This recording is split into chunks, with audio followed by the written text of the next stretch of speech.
Hello friends, स्वागत है आप सभी का। मनोविज्ञान की इस क्लास में हम पढ़ेंगे चिंतन तर्क कल्पना से संबंधित बड़े महत्वपूर्ण प्रश्न।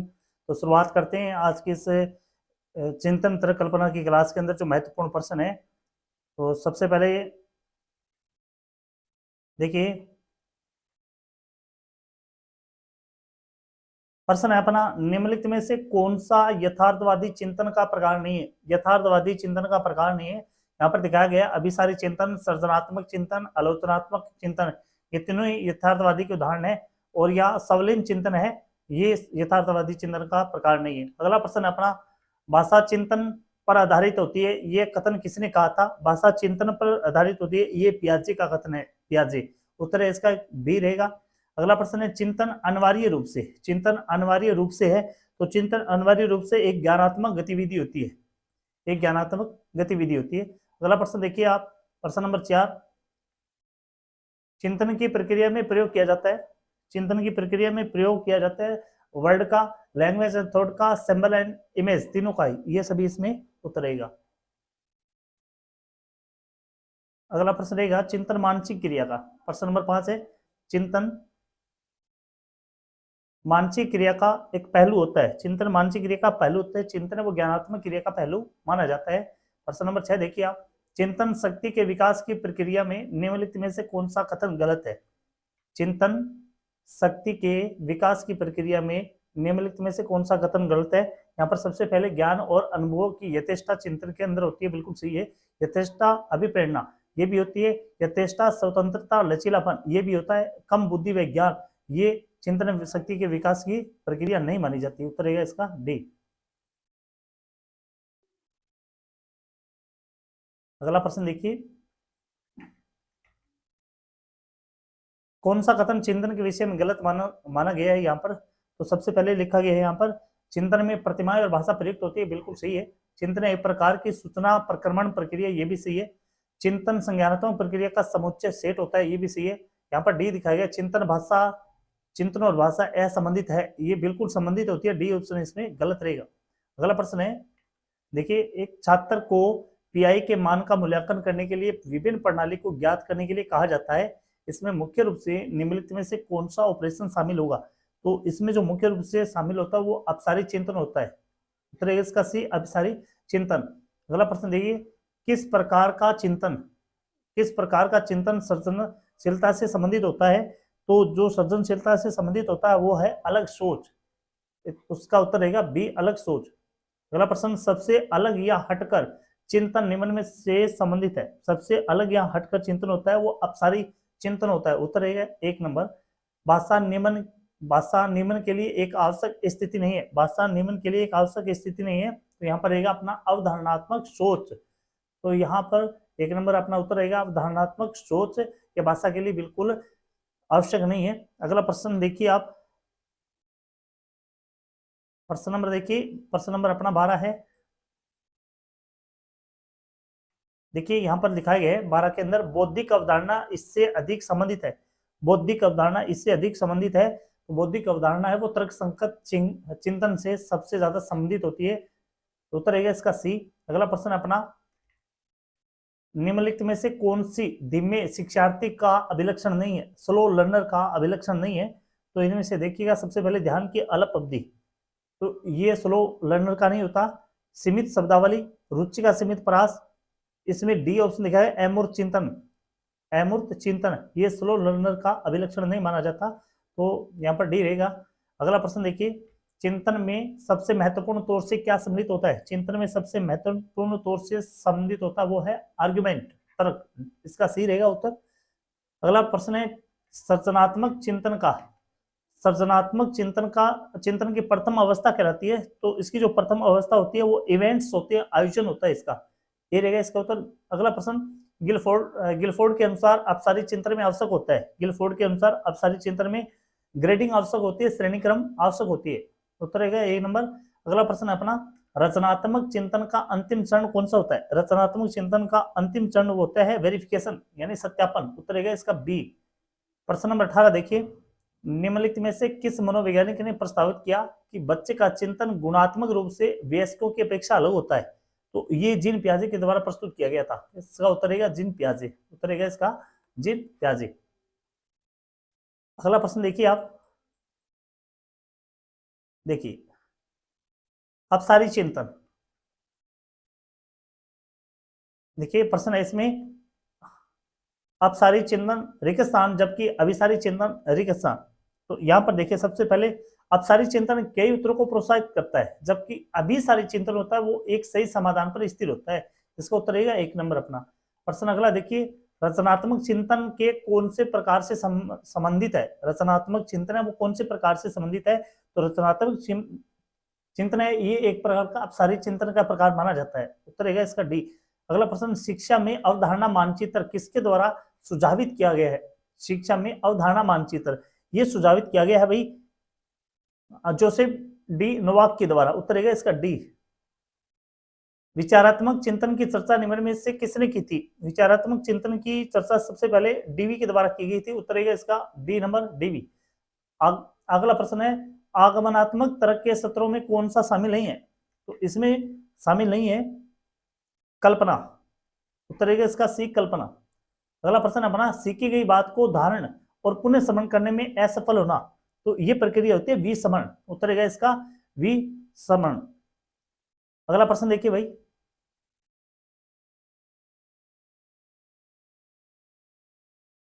देखिए अगला प्रश्न अपना, कौन सा विस्मृति का कारण नहीं है?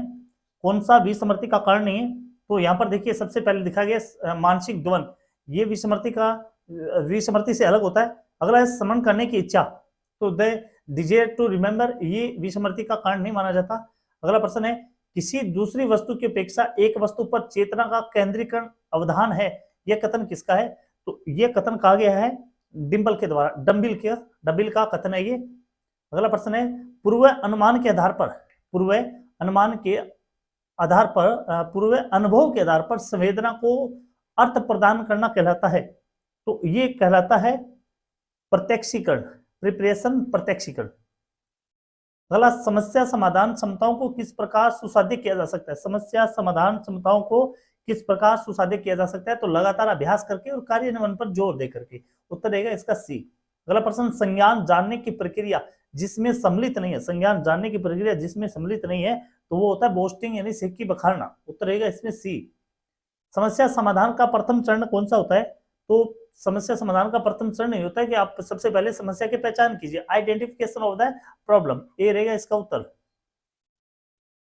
आगे देखिए अगला प्रश्न है प्रश्न नंबर 31 में लिखा गया है, निम्नलिखित में से कौन सा समस्या समाधान में बाधक नहीं है?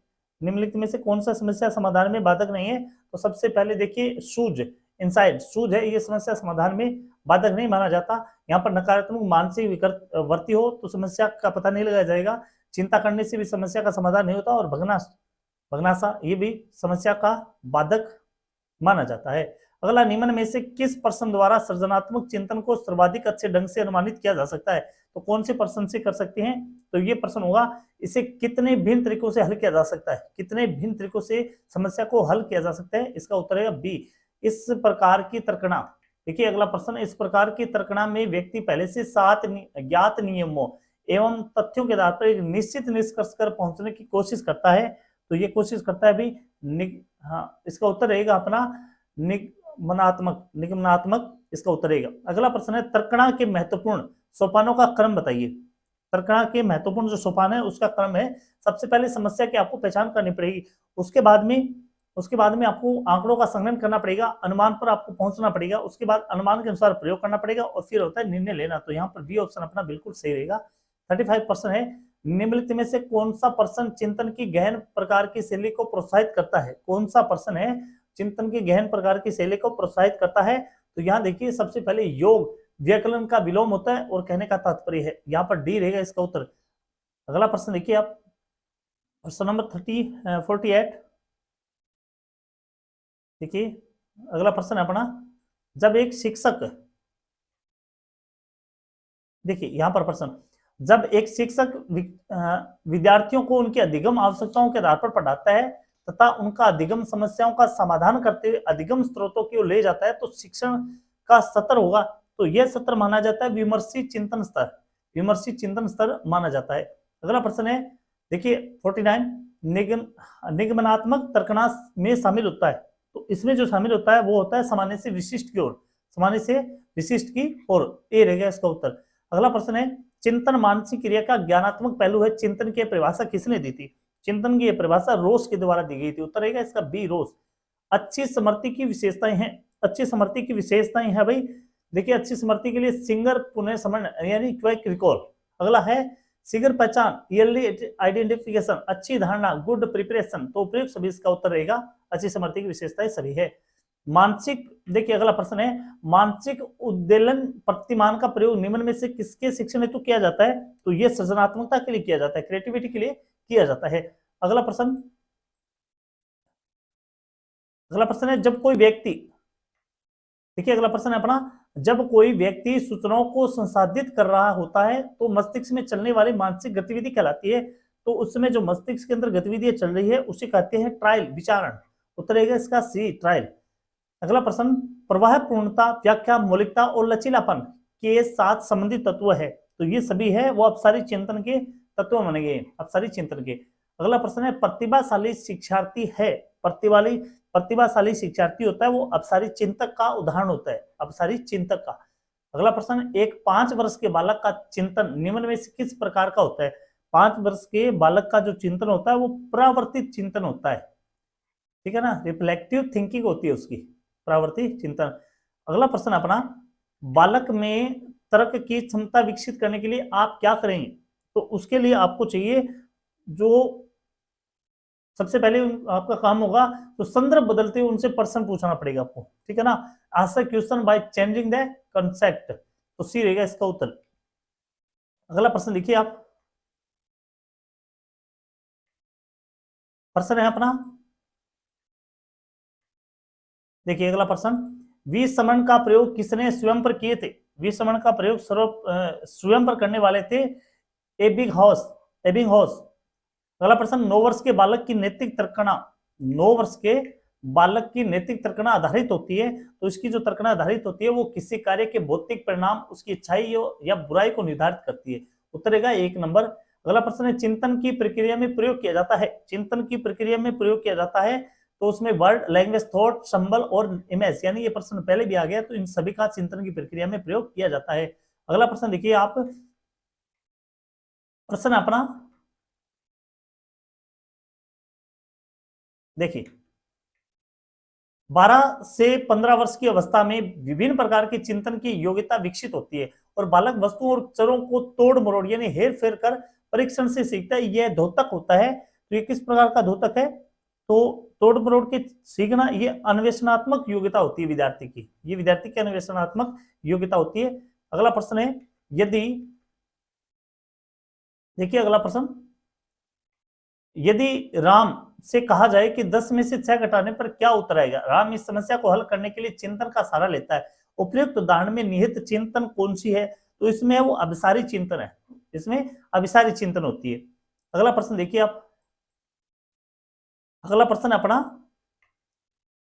देखिए, निम्न में से कौन चिंतन में अति आवश्यक रूप से सम्मिलित नहीं होता? अति आवश्यक रूप से सम्मिलित नहीं होती भाषा, लैंग्वेज।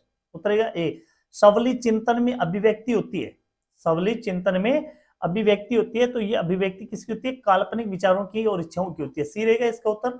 अगला प्रश्न, श्याम प्रत्येक वस्तु को, देखिए श्याम प्रत्येक वस्तु को उसके गुण दोषों के बारे में चिंतन करने के बाद ही खरीदता है।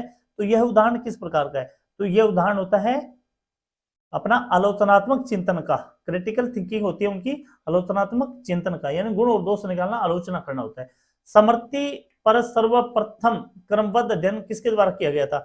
समर्थी याददाश्त पर सर्वप्रथम अध्ययन है वो किसके द्वारा किया गया था? ये स्वयं ने खुद पर किया था, एबिंगहॉस ने। तो यहाँ पर देखिए ऑप्शन है वो दोनों ही सेम है, यहाँ पर सिमिलर, तो यहाँ पर दोनों ही एक ही नाम है, एबिंगहॉस। तो इसका उत्तर एबिंगहॉस रहेगा। चिंतन अनिवार्य रूप से एक प्रकार की क्या होती है? चिंतन अनिवार्य रूप से एक प्रकार की संज्ञानात्मक गतिविधि होती है, संज्ञानात्मक गतिविधि होती है। अगला प्रश्न है, देखिए प्रश्न नंबर 68, निम्नलिखित में से कौन सा कारक समस्या समाधान को बढ़ावा देता है? तो ये अपसारी चिंतन, अपसारी चिंतन है, समस्या समाधान को बढ़ावा देता है। अगला प्रश्न देखिए आप, देखिए प्रश्न अगला है अपना, एक भाषा शिक्षक कक्षा में कविता का विवरण समझाकर कक्षा में कविता पढ़ा रहा है।